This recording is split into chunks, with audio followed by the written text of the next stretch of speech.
అందరికీ నమస్కారం అండి. అందరూ ఎలా ఉన్నారు? నేను చాలా బాగున్నానండి. మీ అందరూ కూడా బాగుండాలి. ఆ హరిహరాల యొక్క కృపా కటాక్షాలు అందరూ కూడా కలగాలని కోరుకుంటూ, ముందుగా మీ అందరికీ కూడా రాబోయే వినాయక చవితి శుభాకాంక్షలండి. అయితే వినాయక చవితికి నేను ముందు రోజు ఇలా ఏర్పాటు చేసుకుంటున్నాను. అయితే మీకు కూడా ఈ వీడియో యూజ్ అవుతుందని ఇక్కడ పోస్ట్ చేస్తున్నాను. వినాయక చవితి మనకి శనివారం వచ్చింది కదా, కాబట్టి గురువారం రోజునే మనం ఇలా ఇల్లు అలాగే బూజులు దులుపుకోవడం, ఇల్లు క్లీన్ చేసేసుకోవడం అన్నీ కూడా చేసుకోవాలి. శుక్రవారం మనము ముగ్గు పెట్టుకొని చక్కగా అలంకరించుకోవచ్చండి. అలాగే దేవుడి విగ్రహాలు ఇవన్నీ కూడా మనం గురువారమే క్లీన్ చేసేసుకోవాలి. ఇల్లు కూడా క్లీన్ చేసేసుకోవాలి. ఆ తర్వాత మనకి పండుగకి స్వామికి మనం ఇక్కడ పిండి వంటలు పెడతాము, మొక్కజొన్నలు పెడతాము, పత్రి తెచ్చుకుంటాము, అన్నీ చాలా అవసరం అవుతాయి కదండి.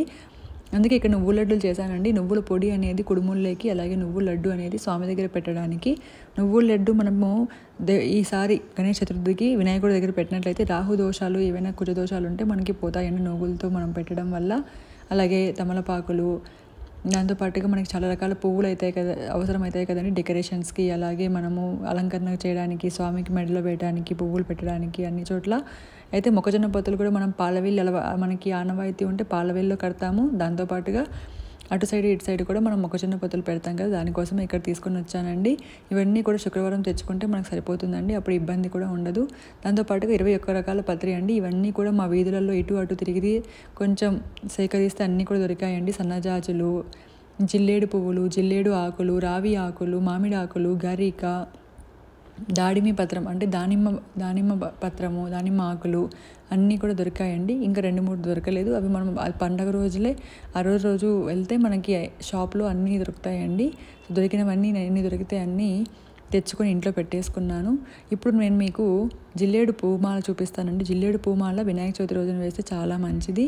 అలాగే అరటాకులు అండి. అరటాకులు మనం ప్రసాదం దేవుడికి నైవేద్యంగా అరటాకులలో పెడితే చాలా మంచిది. అలాగే జిల్లేడు పువ్వులు మాల ఈ రోజున తప్పకుండా మెడలో వేయండి. ఇలా జిల్లేడు పువ్వులు అనేవి సూర్యునికి చెందినవి కదండి. సూర్య ప్రశంసనలతో మనకు ఇంట్లో ఎవరైతే చిన్నపిల్లలు ఉంటారో, ఇంట్లో స్టూడెంట్స్ ఎవరైతే ఉంటారో వాళ్ళ పిల్లలు అనేది ఎవరైతే మాల వేస్తారో వాళ్ళ పిల్లలు మనకి వాళ్ళ చదువులు అనేవి చాలా ఉన్నత స్థాయిలలో ఉంటాయి. కాబట్టి జిల్లేడు పువ్వులతో ఇలా మాల అనేది మన చేతులతో మనం కట్టుకుంటే మనకి చాలా హ్యాపీగా అనిపిస్తుంది. అలాగే ఇలా కట్టేటప్పుడు మనం దైవనామస్మరణ చేస్తూ ఉంటాం కదా, మనకు కూడా మనసు ప్రశాంతంగా ఉంటుంది. కాబట్టి ఇవి ఎక్కడైనా దొరుకుతాయి కదండి మన వీధులలో. కాబట్టి మీరే స్వయంగా మీ చేతులతో దాన్ని తెంపి కట్టండి, చాలా మంచిది. అయితే ఇవి తెంపేటప్పుడు చాలా జాగ్రత్తగా ఉండండి చిన్నపిల్లలకి. అలాగే మీరు కూడా తెంపేటప్పుడు వీటి పాలు కనుక కళ్ళలోకి పడితే పాయిజన్ అండి, కళ్ళు పోయే అవకాశం ఉంటుంది. జాగ్రత్తగా వహించి మీరు ఈ మాలను కట్టండి. ఆ తర్వాత మనకి ఫ్రూట్స్ కావాలండి. 5 రకాల పళ్ళు లేకుంటే 3 రకాల పళ్ళు పెట్టుకోవచ్చు. కొబ్బరికాయతో సహా 5 రకాల పళ్ళు పెట్టచ్చు. లేదు అనుకుంటే మామూలుగానే 5 రకాలు పెడితే చాలా మంచిది. అయితే వెలక్కాయ ఉండేలా ఈ ఫ్రూట్స్లో మీరు చూసుకోవాలి. అది పాలవెల్లి కట్టినా పర్వాలేదు, పాలవెల్లి మనం కట్టము ఆచారం లేదు అన్న వాళ్ళు ఇలా ఫ్రూట్స్తో దాంతోపాటు పెడితే సరిపోతుంది. ఇక తర్వాత ముఖ్యమైన ఉండ్రాళ్ళు, కుడుములు వీటన్నిటికీ మనకి బియ్యపిండి కావాలండి. ఆ బియ్యపిండికి ఏం చేస్తారంటే మీరు ఈ రోజునే, ఇప్పుడు వీడియో చూస్తున్నారనుకోండి, బుధవారం లేదా గురువారం రోజునే తడిపిండి చేస్తే చాలా బాగా వస్తాయండి. తడిపిండి అనేది వేసుకోండి. ఇక్కడ నేను మసూర బియ్యమే అంటే మనం వాడే అన్నం బియ్యమే వాడుతున్నాను. 2 కేజీలు వేసుకున్నానండి. 2 కేజీలు ఒకరోజంతా నైట్ నానబెట్టాను. ఒకరోజంతా డే అంతా ఆరబెట్టి నైట్ పిండి పట్టి మళ్ళీ దీన్ని ఇక్కడ నేను ఆరబెట్టాను అనమాట.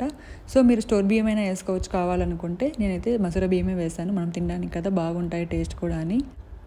ఈ కుడుములు పూర్తి వీడియో అనేది నేను చేశానండి, నైట్ అప్లోడ్ చేశాను. ఆ లింక్ అనేది మీకు డిస్క్రిప్షన్ బాక్స్లో ఇస్తాను. ఇలా వీటిన తర్వాత పిండి అనేది జల్లి పెట్టుకోవాలండి. ఈ పిండిని ఇలా జల్లించి పెట్టుకున్నాక మనం ఒక గ్లాస్కి 1 గ్లాస్ నీళ్ళు అనేది వేయాలి.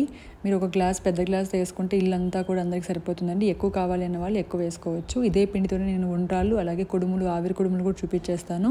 మీకు ఈజీగా అనేది ఉంటుంది. ఇంకా క్లియర్గా ఇక్కడ స్పీడ్గా వెళ్తుంది అనుకుంటే నేను లింక్ అనేది ఇస్తాను, అక్కడ చూడండి. ఇలా ఒకటికొకటి వేసుకున్నాక ఆ నీళ్ళు కొంచెం ఉడికాక బెల్లం అనేది వేసుకోవాలి. బెల్లం అనేది వేసుకుంటే పిండి తినేటప్పుడు చప్పగా లేకుండా కొంచెం తీయగా అనేది ఉంటుంది. ఇలా కొంచెం మరిగాక మీరు దీన్ని చక్కగా స్పూన్ సహాయంతో తిప్పేసి స్టవ్ అనేది ఆఫ్ చేసేసి 10 నిమిషాలు ఆవిరితో ఉండేలా, అది కొంచెం బాగా నీళ్ళు పట్టేలా మీరు దానిపైన మూత పెట్టేసుకోవాలి. ఇలా పెట్టేసుకున్నాక మనము దాని లోపలగా కొబ్బరి బెల్లమైనా వేసుకోవచ్చు, నువ్వులు బెల్లము కొబ్బరి అయినా ఆ స్టఫ్ అయినా వేసుకోవచ్చు, లేకుంటే శనగగింజలు బెల్లమైన స్టఫ్ అయినా పెట్టి మీరు ఈ కుడుములు అనేవి చేసుకోవచ్చు. ఈ కుడుములు ఆవిరి పెట్టడానికి ఇక్కడ నాన్ స్టిక్ ప్యాన్ తీసుకున్నానండి. ఈ నాన్ స్టిక్ ప్యాన్ నేను వాడను, కేవలం ఇలా కుడుములు ఆవిరి పెట్టడానికే వాడతాను. ప్రతి నెల కూడా నేను సంకట చతుర్థి కోసం కుడుములు చేసుకుంటాను కదా, కాబట్టి నాకు చేసి బాగా అలవాటైపోయింది. చక్కగా కూడా వస్తాయి. ఇలా మీకు స్టాండ్ లేని వాళ్ళు ఇలా కప్ పెట్టుకొనైనా మీరు అలా పెట్టుకోవచ్చు. దీనికి సరిపడా ఒక ప్లేట్ అనేది తీసుకోండి. దీంట్లో మనము అరటాకు మీద చేస్తే చాలా టేస్ట్గా కూడా ఉంటాయి, చాలా మంచి సాంప్రదాయకంగా కూడా ఉంటుంది, మంచిదండి. కాబట్టి అరటాకు మీద చేసుకోండి. ఇప్పుడు ఈ పిండి బాగా వేడిగా ఉంటుంది కాబట్టి స్పూన్తోనే లేదా మీ చెయ్యికి నెయ్యి పూసుకొని అలానైనా దీన్ని చక్కగా కలుపుకోవాలండి. ఉంటలు లేకుండా చక్కగా పిండి అంతా కలిపేసుకోవాలి. కలిపేసుకున్న తర్వాత మీరు ఫస్ట్ ఉండ్రాలు చేసుకోండి. ఉండ్రాలు అనేవి మా ఇంట్లో చాలామంది ఎక్కువ తినరు కాబట్టి నేను 5 అయితే చేసుకుంటున్నానండి. అంటే సంప్రదాయం కోసం పెట్టాలి, ట్రెడిషనల్ కోసం అన్నట్టు ఒక 5 ఉండ్రాలు అయితే పెడుతున్నాను. మీరు పెట్టిన తర్వాత వాటిని పడేయకూడదండి. మీరైనా తినాలి, ఎవరికైనా ఇవ్వాలి, కానీ అసలు పడేయకండి. పెట్టిన నైవేద్యాలను ఎప్పుడూ కూడా పడేయకూడదు. కాబట్టి ఇలా 5 ఉండ్రాలు చేసుకుంటున్నాను. ఇందులోనే బెల్లం వేసాను కాబట్టి ఇదే ఉండ్రాలు అనమాట. ఈ ఉండ్రాల ప్రాసెస్ అంతా కూడా శనివారం వినాయక చవితి రోజు చేసుకుంటే సరిపోతుంది. మిగతా ప్రాసెస్ అంతా కూడా మనం అంటే బెల్లం, కొబ్బరి తురుము పెట్టుకోవడం, అలాగే నువ్వుల పిండి, నువ్వుల లడ్డు, కజ్జికాయలు, ఏవైనా పిండి వంటలు చేయాలంటే అలాంటివన్నీ కూడా ముందు రోజు చేసుకుంటే సరిపోతుందండి. ఆ రోజు పులిహోర నైవేద్యాలు, అలాగే పులిహోరలు, గారెలు అలాంటివి ఏమైనా మీరు పెట్టాలి దేవుడి దగ్గర అనుకుంటే అలాంటివి కూడా చేసుకోవచ్చు. ఇప్పుడు చూడండి పూరిలాగా నీట్గా అయితే వస్తుందండి. ఇలా మనము తడిపిండి వేయటం వల్ల ఇలా చక్కగా అయితే మనము ప్రెస్ చేసేసుకొని పెట్టేసుకోవాలి. మీరు ఫోర్క్తో కావాలంటే డిజైన్గా కూడా పెట్టుకోవచ్చు. ఆ డిజైన్గా పెట్టిన వీడియో నేను అది మిస్ అయిపోయింది, అందుకే ఇక్కడ నేను చూపించట్లేదు. మీకు ఇలా కూడా చేయొచ్చు ఈ పద్ధతిలో. లేదు అనుకుంటే చేతులతోనే పిండి తడుపుతూ అయినా మనం చేసుకోవచ్చు అనమాట. చేతులకి మనకి బంక అంటుకోకుండా చక్కగా మనం పిండిని అనేది ఇట్లా టచ్ చేసుకుంటూ ఇలా బొప్పలాగా చేసుకోవాలి. ఈ బొప్ప చేయటం వల్ల చిన్న చిన్న షేప్స్ అనేవి వస్తాయి, పెద్దగా అయితే రావు, మామూలుగా కూడా వస్తాయి. స్టఫ్ కూడా కొంచెమే పడుతుంది అనమాట. ఇలా అలాగే మనం పూరిలాగా చేసుకున్నాం అనుకోండి, స్టఫ్ ఎక్కువ పడుతుంది, పెద్దగా వస్తాయి. సో మీకు ఎలా కావాలంటే అలా చేసుకోండి. సో ఇలా అన్నీ కూడా తయారు చేసుకొని పెట్టుకున్నానండి. ఇంకా వీటిని 10 నిమిషాల పాటు మనం ఆవిరి చేసుకొని పెట్టుకోవాలి. చూడండి ఇక్కడ నేను ఫోర్క్తో సైడ్లో డిజైన్స్ లాగా పెట్టాను అనమాట. మీరు అది కావాలంటే వద్దనుకుంటే స్కిప్ చేసుకోవచ్చు, కావాలంటే పెట్టుకోవచ్చు. ఆ తర్వాత వీటిని అన్నిటిని కూడా మనం ఒక ప్లేట్లోకి తీసుకొని అరటాకు పైన, ఈ అరటాకు కాకుండా వేరే అరటాకు పైన తీసుకొని స్వామికి నైవేద్యంగా పెట్టాలండి. ఇలా మనం అన్నీ కూడా సిద్ధం చేసుకున్నాం కదా, నైవేద్యాలు చేసుకున్నాం, ఇల్లుని క్లీన్ చేసుకున్నాం, ముగ్గులు పెట్టుకున్నాం, ఆ తర్వాత కావాల్సిన పూజా సామాగ్రి అంతా తెచ్చుకున్నాం. పూజా సామాగ్రి వీడియో కింద డిస్క్రిప్షన్లో ఇస్తాను, ఏవైనా మిస్ అయ్యింటే మీరు అది చూసి అన్ని లిస్ట్ అనేది పెట్టుకోవచ్చు. అలాగే స్వామికి జంజం తెచ్చుకున్నాను, అలాగే బొడ్డుకి 1 రూపీ కాయిన్ అనేది చింతపండు సహాయంతో అతికించాను. ఈ బొడ్డుకి ఎందుకంటే మనం చేసిన ఉండ్రాలు ఇవన్నీ స్వామి తింటారు కదా, అప్పుడు ఆయన కడుపు అనేది పగలకుండా చక్కగా అనేది అంతవరకే లిమిట్గా తిని అంటే ఇబ్బంది లేకుండా ఉంటారని ఒక మన పురాణాల నుంచి మనకి వస్తుందన్నమాట. కాబట్టి మీరు చింతపండు సహాయంతో 1 రూపీ కాయిన్ అనేది పెట్టండి, చాలా మంచిది. అలాగే మెడలో జంజం వేయండి. జిల్లేడు మాలలు నేను చేసిన జిల్లేడు మాలలు ఇక్కడ వేశానండి.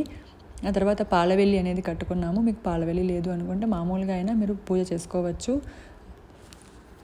పూజ చేసేటప్పుడు మంత్రాలతో సహా చేసి అష్టోత్తరాలు చెప్పుకొని దాంతోపాటుగా మనము కథ విని అక్షింతలు తల మీద వేసుకుంటే చాలా మంచిదండి. ఇలా పూజ చేసేటప్పుడు మీరు ఆ పూజ మంత్రాలు అనేవి నేను డిస్క్రిప్షన్ బాక్స్లో ఇస్తానండి, మంత్రాలతో సహా అని. మీరు దాన్ని పెట్టుకొని చక్కగా 33 నిమిషాల పాటు పూజ అనేది చేసుకోవచ్చు, ఎటువంటి ఇబ్బంది లేకుండా. అందులోనే నేను అన్నీ చెప్పానండి, షోడశోపచార పూజ, అష్టోత్తరాలు అన్నీ కూడా చెప్పాను. అలాగే పూజకు కావాల్సిన సామాగ్రి అనేది ఒక వీడియో చేశాను. ఇలా ప్రతి ఒక్కటి కూడా డీటెయిల్గా అయితే చెప్పడానికి ట్రై చేస్తూ ఉంటానండి. అందరికీ కూడా యూజ్ అవ్వాలి నాకు చిన్న ఉద్దేశంతో. దానికోసం మీరు తప్పకుండా మన ఛానల్ని లైక్ చేయాలి, సబ్స్క్రైబ్ చేయాలి, సపోర్ట్ చేయాలంటే సబ్స్క్రైబ్ చేసి మీ ఫ్రెండ్స్కి అందరికీ షేర్ చేసి ఈ యొక్క ఛానల్ని అందరికీ కూడా తెలపాలి. ఇలా మీరందరూ కూడా వినాయక చవితి చక్కగా జరుపుకుంటారని, ఆ వినాయకుడి యొక్క ఆశీస్సులు అందరూ కూడా పొందుతారని కోరుకుంటున్నాను. ఇక సెలవు, మళ్ళీ కలుసుకుందాం ఇంకొక వీడియోలో. జై బోలో గణేష్ మహారాజ్కి జై.